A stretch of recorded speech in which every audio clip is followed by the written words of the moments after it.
투자의 귀재, 오마의 현인, 순 자산 180조, 세계 6위 부자, 세계 최고의 부자가 되기까지 그는 과연 성공만 했을까요? 오늘은 워렌 버핏의 투자 실패 이야기를 한번 다뤄보도록 하겠습니다.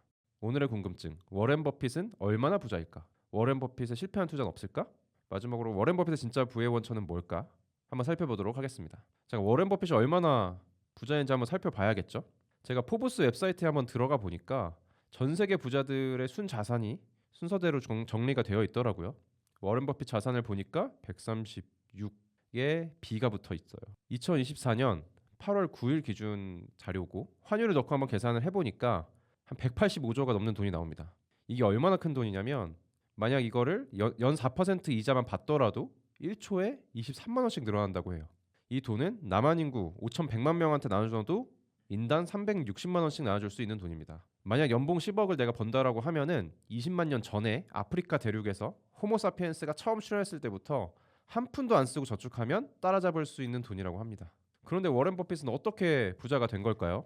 그가 이룬 부의 99%는 50세 이후에 형성됐다고 합니다.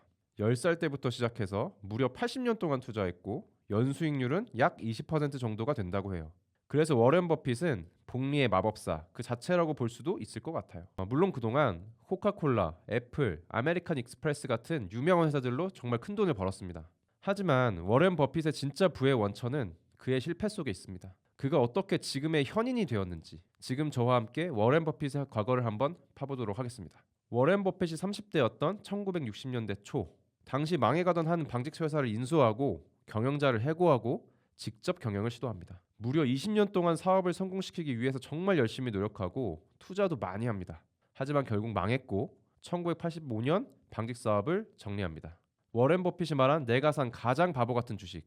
이 회사의 이름이 바로 그 유명한 버크셔 해서웨이입니다. 지금은 미국 10대 기업에 속할 정도로 대단한 회사가 되었지만 말이죠. 하지만 워렌 버핏은 2010년 인터뷰에서 버크셔 해서웨이에 투자한 실수의 대가가 무려 2천억 달러에 이른다고 추산했어요. 심지어 버크셔 해서웨이 인수 10년 후에 워렌 버핏은 원백 밀스라고 하는 또 다른 당식 회사를 인수하는 실수를 거듭합니다. 가격이 저렴하고 버크셔 해서웨이랑 시너지가 나길 기대했다고 해요. 하지만 이런 워렌 버핏의 30대, 40대 실수는 그의 투자 원칙을 세우는 중요한 사건이 됩니다. 첫 번째, 사업의 경제성을 철저히 분석하자. 두 번째, 투자 의사결정에서 감정 편향을 경계하자. 세 번째, 적당한 기업을 싸게 사는 것보다 훌륭한 기업을 적당한 값에 사자. 이 세 가지 원칙을 세우는데 매우 중요한 경험이 되었던 것 같습니다. 50대 시절은 어땠을까요? 마찬가지로 실수를 했을까요? 네, 그는 계속해서 실수를 했고 공개적으로 인정도 했고 또 반성했고 또 성장하기도 했습니다. 1989년 세계 최고 부자 반열에 올랐던 워렌 버핏은 US에어라는 항공사에 3억 5천만 달러를 투자합니다. 이후에 주가는 단 한 번도 크게 오르지 않았고 6년 후에는 매입가의 25% 수준까지로도 떨어졌다고 합니다. 나중에 간신히 본전만 받고 팔았는데 감가상각액이 무려 2억 6,900만 달러에 이른다고 합니다. 이후 2002년에 US에어는 파산을 신청했고 이후 아메리칸 에어라인에 합병되게 됩니다. 훗날 워렌 버핏은 런던 신문인 텔레그래프 인터뷰에서 이 내용을 또 인정하면서 자신이 항공산업 중독이라며 항공 주식을 사고 싶을 때면 상담 전화를 건다는 농담을 건네기도 했습니다. 워렌 버핏은 2014년 주주 서한에서 자신의 가장 큰 실수 중 하나가 신발업체인 덱스터 슈즈에 투자한 것이라고 말했습니다. 이때 워렌 버핏은 버크셔의 주식으로 덱스터 슈의 주식을 샀는데요. 덱스터 슈는 투자 시점에는 세계에서 가장 유명한 신발업체 중 하나였지만 브랜드 이외에 뚜렷한 경쟁 우위가 없었고 중국 등 개발도상국의 저가 제품에 밀려 결국 파산하게 됩니다. 주주 서한에서는 버크셔 주가로 계산한 덱스터 슈의 인수 가격이 57억 달러가 넘는다며 기네스 세계 기록에 오를 만한 금융재난이라고 말하기도 했습니다.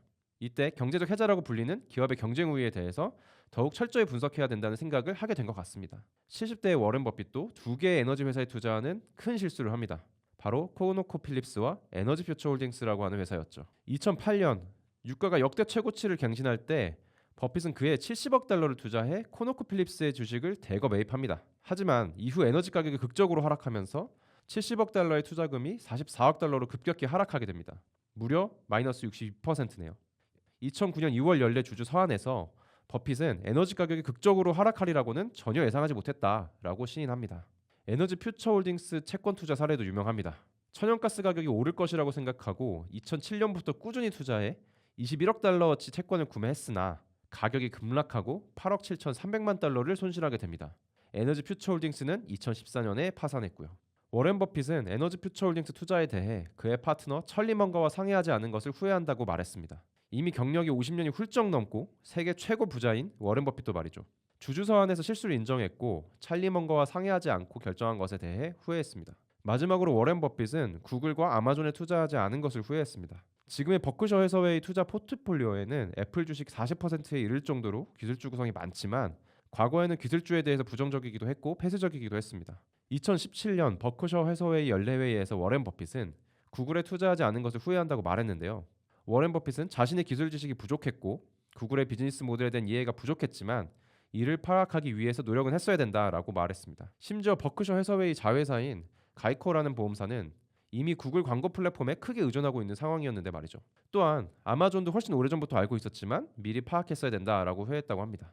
이 경험들을 통해서 워렌 버핏은 기업에 대한 분석을 충분히 하지 않고 맹목적으로 투자하는 것은 분명 잘못된 것이지만 새로운 변화를 파악하고 분석할 수 있는 역량 키워야 한다라는 것을 뼈저리게 배웠던 것 같습니다. 그래서 그랬는지 2016년에 버크셔 해서웨이는 애플 주식을 매수합니다. 아시다시피 엄청난 수익을 거뒀죠. 이 모든 실패와 실수, 이 사례들은 분석가나 평론가들이 골라준 게 아닙니다. 모든 게 다 연례회의에서나 또는 주주회의에서 혹은 공개적인 인터뷰에서 워렌 버핏이 직접 시인하고 인정한 내용들입니다. 정말 놀랍지 않나요? 30대 어린 투자자 시절부터 80대 세계 1위가 부자가 될 때까지도 항상 일관된 태도를 유지하고 있습니다. 실수를 인정하고 배우고 그리고 더 나은 투자자가 되는 걸 수십 년 동안 반복한 거죠. 바로 이런 성장의 자세가 워렌 버핏의 부의 진짜 원천이라는 생각이 듭니다. 워렌 버핏처럼 우리는 어떤 실수를 하고 있을까요? 그리고 우리는 이 실수를 되돌아보고 있을까요? 댓글로 여러분의 투자 실패의 경험을 나눠주세요. 함께 이야기 나눴으면 좋겠습니다.